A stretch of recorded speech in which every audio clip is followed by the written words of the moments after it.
डर एक साया में आपका स्वागत है। इस YouTube चैनल पर आपको देखने को मिलती है डरावनी और भूतों की सच्ची घटनाएं।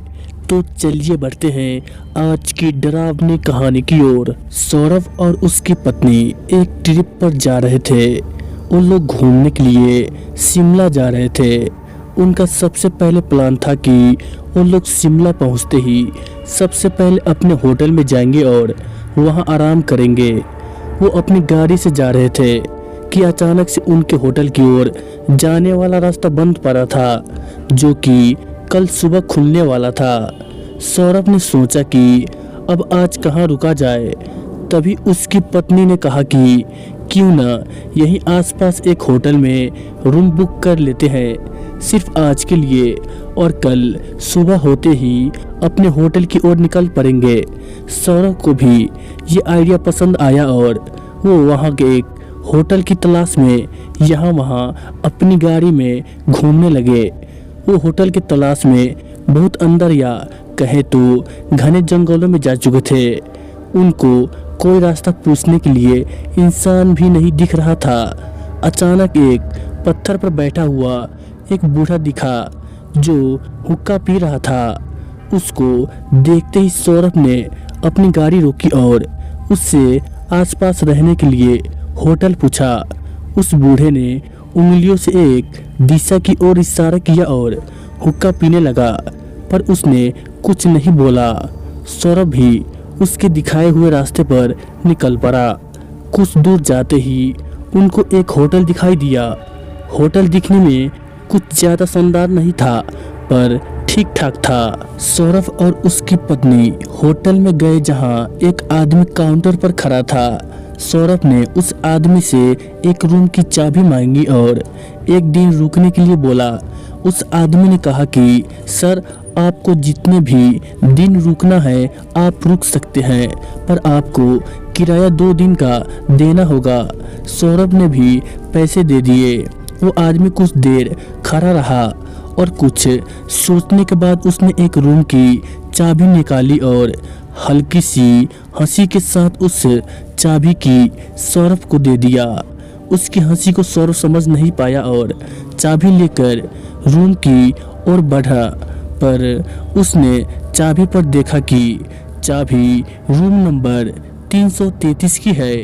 वो अपनी पत्नी के साथ रूम नंबर 333 की ओर निकल पड़ा। उन्होंने देखा कि पहला और दूसरी मंजिल अच्छी खासी लोगों से भरी पड़ी है, यानी सारे रूम बुक थे। पर वही जहां रूम नंबर 333 था, जो तीसरी मंजिल पर था, वो पूरी मंजिल सुनसान पड़ी थी। वो लोग चुपचाप अपने रूम को खोलकर अंदर चले गए। रूम अंदर से अच्छा था। सौरभ फ्रेश होने के लिए बाथरूम की ओर बढ़ा तो उसने देखा कि उसमें पानी नहीं आ रहा है।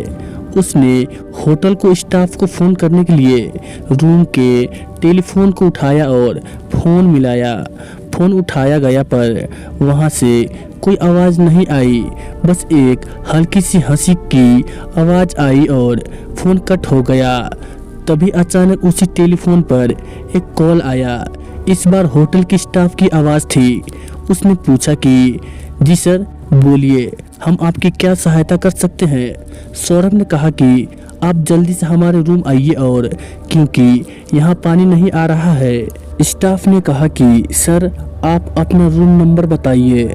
सौरभ ने कहा कि रूम नंबर 333। ये सुनते ही स्टाफ की आवाज़ धीमी और घबराई सी हो गई। स्टाफ ने घबराते हुए कहा कि सर, आप वहाँ क्या कर रहे हैं। सौरभ ने पूछा कि क्यों, तो स्टाफ ने झट से चिल्लाते हुए कहा कि आप जल्दी से जल्दी उस रूम से बाहर निकल जाए और नीचे आ जाए। सौरभ को कुछ समझ नहीं आया।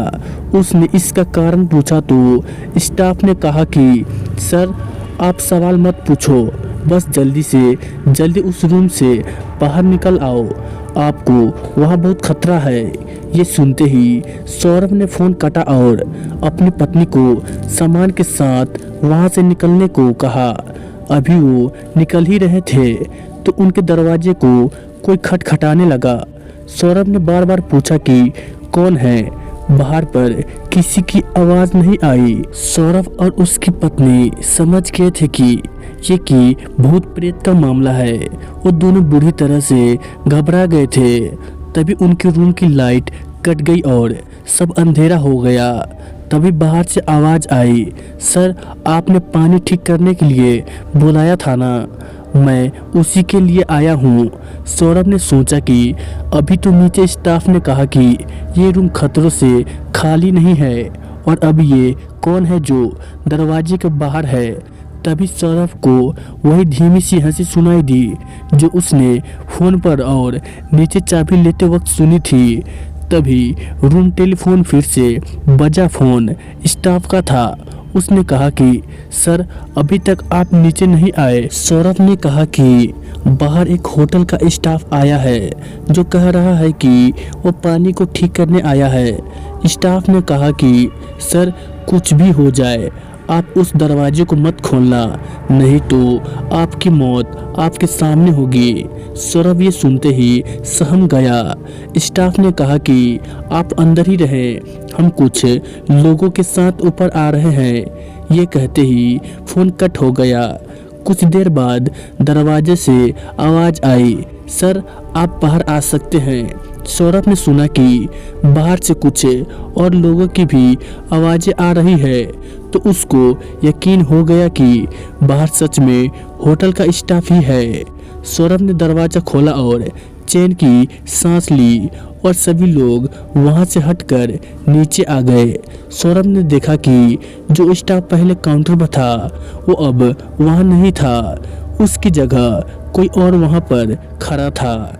सौरभ ने सारी बात सबको बताई। तब स्टाफ ने कहा कि सर जो बंदा आपके पहले नीचे मिला था वो असल में पहले इसी होटल में काम करता था और इसी होटल के रूम नंबर 333 उसकी रास्ते में मौत हो गई और आज भी उसका आत्मा इस होटल में भटकती है, पर वो ज़्यादातर रूम नंबर 333 के आसपास ही भटकती है। सौरभ को सारी बात समझ में आ चुकी थी।